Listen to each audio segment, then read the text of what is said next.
We're going to talk about Medicare red flags today. Now, I'm going to give you guys some insight into the industry a little bit. And I've seen a lot of my clients get burned this way. So I'm going to give you guys some things to look out for, some things to watch for when you're choosing a Medicare plan or you're talking with someone else. Not necessarily scams, although they can be scams, but mostly like red flags in your mind should go up when you hear some of these things. So this isn't me,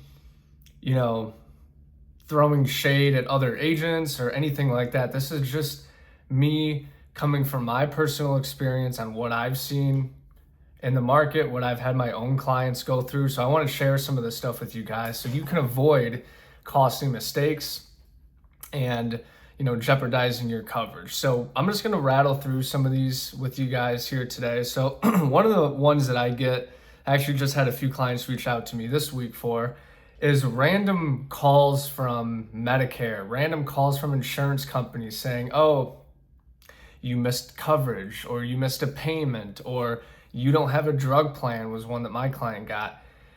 Most of all of these are scams. They are call centers trying to get your information, right? Be very hesitant to just blindly give your Medicare number to someone over the phone. If an insurance company, if there is an issue with a payment or something lapsed with your coverage, you're going to get mail. Okay, you're going to get maybe an email depending on how you have the communication set up, but they're always going to send mail. Medicare or Social Security, they're not going to call you and, leave you this super long voicemail. They're going to communicate via mail. So make sure that that's something that you're, keeping an eye out for, especially those calls that just don't seem to add up, right?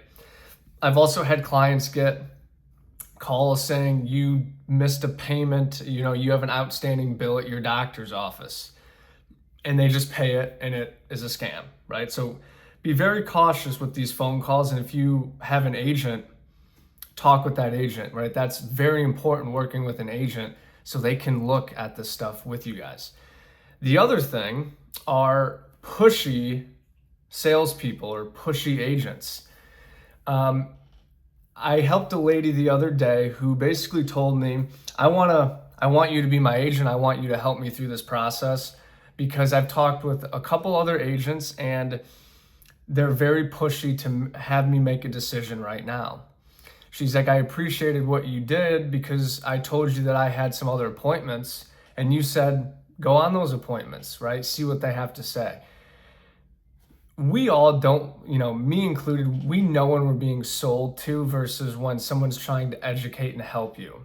And so if you have this weird feeling like, man, this agent is just very pushy, he's trying to get me to make a decision right now, he or she is trying to get me to make a decision right now, and you just feel kind of uncomfortable, that might not necessarily mean that they're doing anything bad, but usually your gut, follow your gut when you have these conversations with agents and it just seems like pushy or seems like they're just trying to, make a sale or, get a commission on you. The other big red flag to look out for is calls or texts or advertisements about get a food card, get your utility bill paid for, sign up with this plan and you'll get a $500 Visa gift card, right? Those are some of the more obvious ones, but still there's a lot of people that are affected by those types of advertisements. So it's very rare in most scenarios where you're gonna get a food card and you're gonna get your utilities paid. Okay, so talk with your broker about something like that, right? A lot of those are ways for you to call into this number. Hey, what's your Medicare number? We want to verify a few things. You do that and they end up changing your plan, right? It's just a lead magnet to get your information, okay? The other thing is when you're hearing an agent or something, an ad, and it's only highlighting the good, not the bad of certain plans. What I mean by this is we all know we have Medicare Advantage and Medicare supplement plans. I'm of the belief that as an agent, we have to explain both options to you as the client or as the person getting on Medicare. Whether you're like, hey, I don't want Advantage, or hey, I don't want to pay for a supplement, that's totally fine. But what I see a lot of agents doing from, clients that I've helped is this agent only talked about Medicare supplement. This agent only talked about Medicare Advantage. And I don't think that that is right. Okay. You can say, hey, I've looked at Medicare Advantage and I don't want that. Okay, that's fine. But having an agent that has a lot of bias, one way or the other, I think is not doing you a good service. Okay. We're here to educate you on here are your two options. Here's the pros and cons. At the end of the day, that is your decision to make. It's your healthcare. So watch out for that. If someone is really only focusing on pros and they're not giving you cons and they're not explaining all your options, that should be a red flag, okay? The other thing is anytime you are, let's say you're getting on Medicare and you have to talk about specifics of Medicare Advantage or prescription drug plans, it is required by law that an agent either has you sign or verbally authorize what's called a sales scope of appointment. Okay, and this is you verbalizing or signing a document that says, yes, I authorize Carter Budens to talk about these plans with me. If you never get a sales scope of appointment for you to sign, or someone doesn't read that verbally, and you'll know because they'll tell you, hey, I need you to verify, I need you to verbally authorize, us to talk. If you're not hearing that, that is a huge red flag, okay, number one. Number two, calls have to be recorded when we talk about Medicare Advantage and prescription drugs in detail about plan specifics and benefits.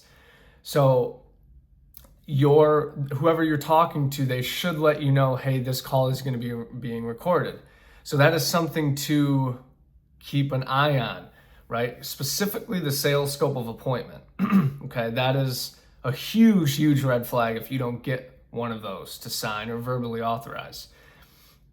The other one is, which is kind of controversial, but I think it's important for you guys to know. Let's say you go with a Medicare supplement plan. We know with the Medicare supplement plan, you also have to get a separate standalone prescription drug plan. Okay, so some insight on this for those you might not know, because it is an agent, us agents know this, is insurance companies essentially are not paying brokers commission on prescription drug plans anymore. And so what a lot of agents are doing is they're saying, hey, go sign up on a drug plan yourself using Medicare.gov, okay? Now, there's not inherently anything wrong with doing that. However, you should be aware that they are not helping you with that because they are not being compensated for that, which I get it. We have to make a living, we have to feed our family. However, I still think that that is doing you a disservice, okay? I help all of my clients with their prescription drug plans because, number one, you can screw it up. Number two, the prescriptions can be confusing, right? How are they labeled? What's your drug deductible? How all of these things work. And so I think it's important that you get hands-on help for that. And it's not, in my mind, all about commission, all about making the money. It's about doing you a service, helping you through this Medicare process. And so that is sort of a red flag, right? A lot of agents would disagree with me on this part, but I help all my clients with their prescription drug plan. So if you ever hear someone say, yeah, so for the drug plan, go to Medicare.gov and you can put in your medications and pick a plan, they're only saying that because they are not getting a commission, okay, on that prescription drug plan. So that is something to be, kind of on the lookout for, okay? So those are just a few red flags for you guys to consider when you're shopping your Medicare plan, whether you're turning 65, you're wanting to make a change, what have you.